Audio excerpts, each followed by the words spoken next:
Just say you hate basketball. Super teams have always existed in the NBA, but over time, its definition has definitely evolved. The idea of having multiple stars on one team is not new. And actually, the construction of a super team was a lot more respected back in the day because it was a visual representation of how creative and clever the front office could be.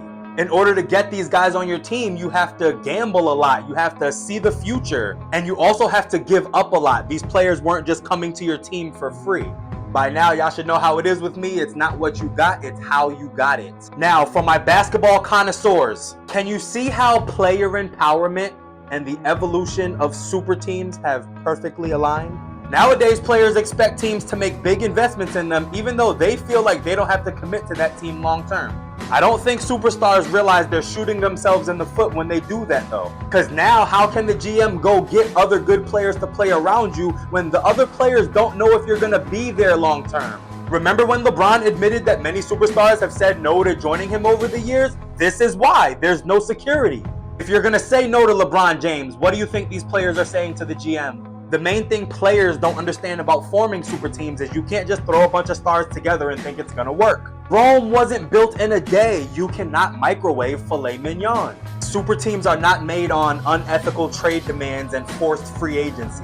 This is not something all owners understand. It's so interesting to me that Matt Ishbia couldn't see the 94 feet in front of him when he acquired a team that was 1 year away from being in the NBA Finals, but Red Auerbach could have the foresight of a fortune teller when his team was one of the worst in the league. Because in 1978, the Celtics finished 32-50. They didn't even make the playoffs. Then with the number 6 pick in the 78 draft, they draft Larry Bird. Back then, you could draft junior eligible players. That means you could draft a player, but they had the option to still go back to college. And everyone knew that's exactly what Larry Bird was doing. This was seen as such a high-risk move back in the day because for a whole year, you don't know if Larry Bird's going to get hurt. You don't know if other teams are going to be able to negotiate with him. And even if everything works out, you're still betting on a player to change your franchise around in a time where nobody believed that if you weren't a 7-foot freak of nature, that you could lead a team to a championship. This wasn't Kareem or Wilt Chamberlain or Artis Gilmore, Wes Unseld or Nate Thurmond. This was Larry Bird. And in his senior year in college, the Celtics went 29-53. But Red Auerbach was still wheeling and dealing, and he turned this legend into a dynasty.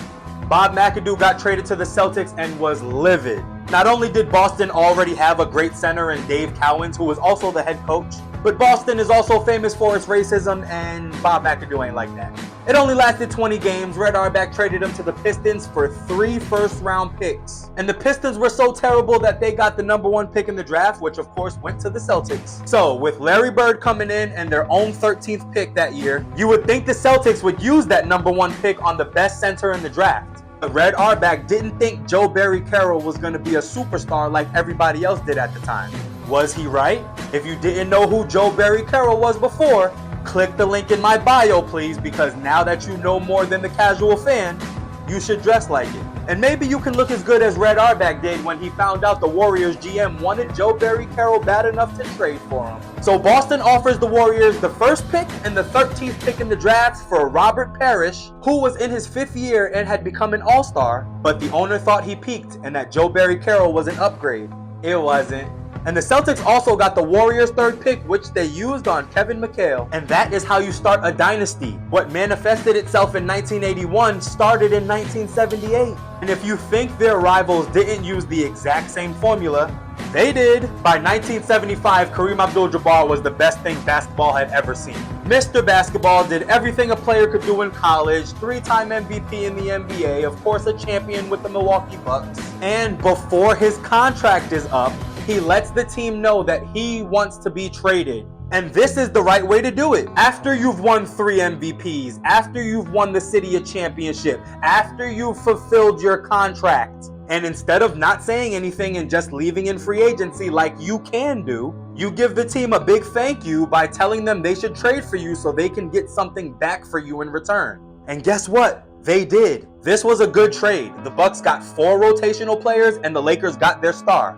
Dave Myers was the number 2 pick. Brian Winters became a 2-time All-Star. Junior Bridgman, who we all know as the billionaire entrepreneur, but he was a great 6th man in his time. And Elmore Smith, who turned out to be a great defensive player and still holds the record for most blocks in a game. On paper, this was an even trade, and it was 4 years before playing with Magic Johnson. And I think the perception of what it means to have someone like Kareem Abdul-Jabbar for 4 years leads people to think the Lakers were cheating when they got Magic Johnson. But again, it was just foresight. In 1976, Gail Goodrich was at the end of his prime, so the Lakers sent him to the New Orleans Jazz to team him up with Pistol Pete. And all they got in return was the Jazz's 1979 first-round pick.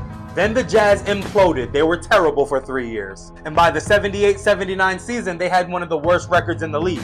Chicago was the worst team in the East, and the Jazz were the worst team in the West. And thanks to a coin flip, the Jazz got the first pick in the draft, which means the Lakers got their co-star with a seed they planted 3 years ago. And Jerry Buss said, "Red Auerbach, hold my beer," and made a very subtle trade that no one seemed to care about at the time by trading Don Ford and their 1980 draft pick to the Cleveland Cavaliers for their 1982 first-round draft pick. It seemed like a nothing move until the Cavaliers imploded and were terrible for the next 2 years. They were so bad they had the worst record in the Eastern Conference in 1982, which means that yet again, the first pick in the draft would be decided on a coin toss. And of course, the Cavaliers win it, which means the Lakers got the #1 pick. There's no way you can foresee a coin flip 3 years in advance. And the Lakers drafted big game James Worthy with the #1 pick in the 1982 draft. But here's the thing. They didn't pick Terry Cummings, who won the Rookie of the Year that year. They didn't pick Dominique Wilkins because it was the sexier pick. They picked James Worthy because they knew his unselfish, high IQ style would mesh perfectly with Kareem and Magic. This is how you build dynasties. Welcome to the masterclass. The road to a super team is a scenic one. You cannot just teleport there. It takes time. You're gonna go through some adversity. You might gotta do a little bit of losing first. You gotta go through injuries and then get healthy and then maybe get injured again. Maybe one year you get right to the finish line, but you just don't have enough to cross it. You can't cheat the game. The term super teams should be reserved for dynasties. So if you think super teams are built overnight with a collection of superstar names, stop saying the game has evolved.